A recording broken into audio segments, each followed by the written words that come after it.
Hello, beautiful people. Welcome back to our channel. Some days back, there was super excitement that went on in Southeast over the discovery of 200 years old Sefer Torah that some Israeli, came down to southeast over. They were able to they cited the monarchs, and there was so much excitement. People were actually wondering then what was the correlation between the Torah Sefer and the Biafran exit or Biafra agitation. A lot of permutations, a lot of reactions went down. But as we speak, there has been a lot of outcry over the Nigerian DSS detention of the three Israeli that came down to Nigeria for a different purpose, actually. But there seem to be linkages here and there, and the family members have decided to speak, and of course, the Israeli ambassadors, the Israeli counterpart in Nigeria, are also monitoring it in full details. And we're going to give you updates on all what is going on and what is happening right now. But before going to the newspaper, like it, subscribe to our channel if you have not done so already by clicking on the red subscribe button beside it. You see a bell notification icon. Please go ahead, click on it to get notified as soon as you update our channel on YouTube.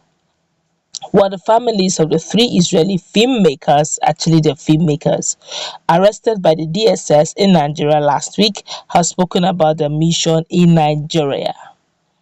The DSS picked them up on suspicion that they had come in contact with the indigenous people of Biafra IPOB members and were supportive of their separatist campaign. But family members of one of the men stressed to the Times of Israel that the allegations were entirely unfounded. They said IPOB social media accounts took advantage of the Israelis' trip to claim that the three were supporting IPOB.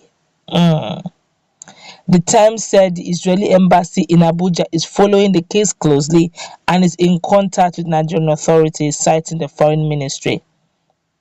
One of the Israelis arrested is Rudy Rochman, a Zionist activist with almost 95,000 followers on Instagram.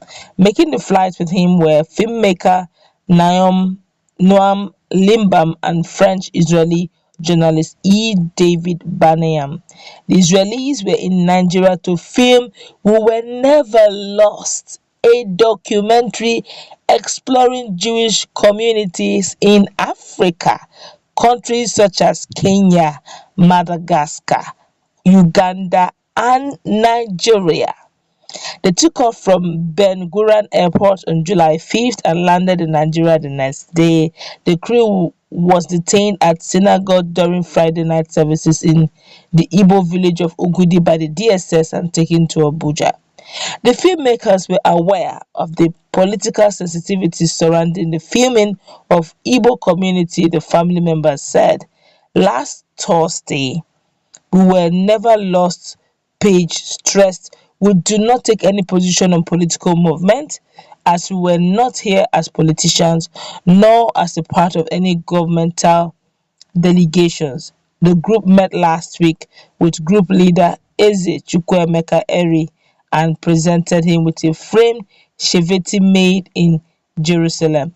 So, which means it was actually a Sheveti and not a Torah sapphire as being claimed. Well, lots of things went down. Now he has clarified the issue. A lot of excitement actually visited them.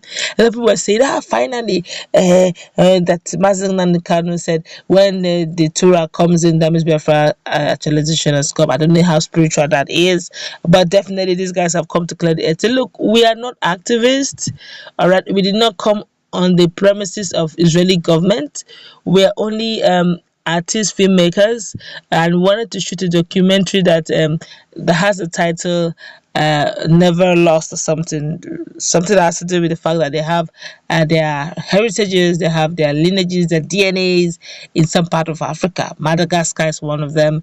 Kenya is one of them. Nigeria was also one of them, and I guess they started with Nigeria first, and because of the so much excitement that visited their welcomed their visit in the southeast, DSS were just wondering. So these guys are here to collabo with IBOB and all that. Well, as we speak, the government officials, also Israeli government officials in Nigeria, also monitoring it closely. These guys are just, trying to, do their thing. They have actually no hand in any activism, or even governmental issues, and they've cleared the air. And I pray also that mercy and decorum diplomacy should be applied there. Honestly, Nigeria, we can sort ourselves out. We don't really need international problems inside this matter, so that we don't begin to say, because some persons in Nigeria, we may not overly place so much value on our citizens, except of course they have political positions, can place so much value on political position holders, the political elite, the elite class. But the common man, anything can happen to the common man. Is that bad? It shouldn't be, but I guess that's the harsh reality we're facing in Nigeria. But may not be so in other countries, and not it may not be. It is not so in other countries. Some countries value the hair on the head of their citizen, how much more the life of their citizen. So while they are doing their thing, while government security officers are doing their thing, they should please also remember diplomacy, international diplomatic relations, because right now Nigeria is very tense. We have plenty issues within ourselves. We don't want to compound it with international cumberness, to add to what we already have. Okay, if well, personal opinion now, if they said that's what they came for, and maybe for whatever reasons you did not trust them, you can put security over them. Say, well, we want to protect your stay, so that you're sure of their moving around and all that. And you can insist to give them security, so that you're sure of whatever movements they're making. After that, you escort them to the airport. That's so that our diplomatic relations, even with Israel, does not get hampered with. Because honestly, that we do not value our thing does not mean some persons don't value their thing. And honestly, we don't want any unnecessary tension from it. Israel is not a country you begin to play hanky panky with. When they mean business, honestly, they actually do mean business. Let's not look international level. Let's settle our matter ourselves. God will give us the grace as we keep moving ahead. But this is just to clear the air that the family members are saying, look, these guys are strictly here for documentary. Okay, they are not for nor against. They just want to study, the beauty and the that lost tribe, or that tribe of Israel that is hanging somewhere in Africa. Case study of some of the ethnic groups in Nigeria. Case study of Ndibos. Okay, but has nothing to do with actualization of Biafra. All right, I guess that's where clears the air. That's what we'll wrap it up. And but I just hope also that they get freed in no distant time. Let's meet in our comment section, please. What's your take?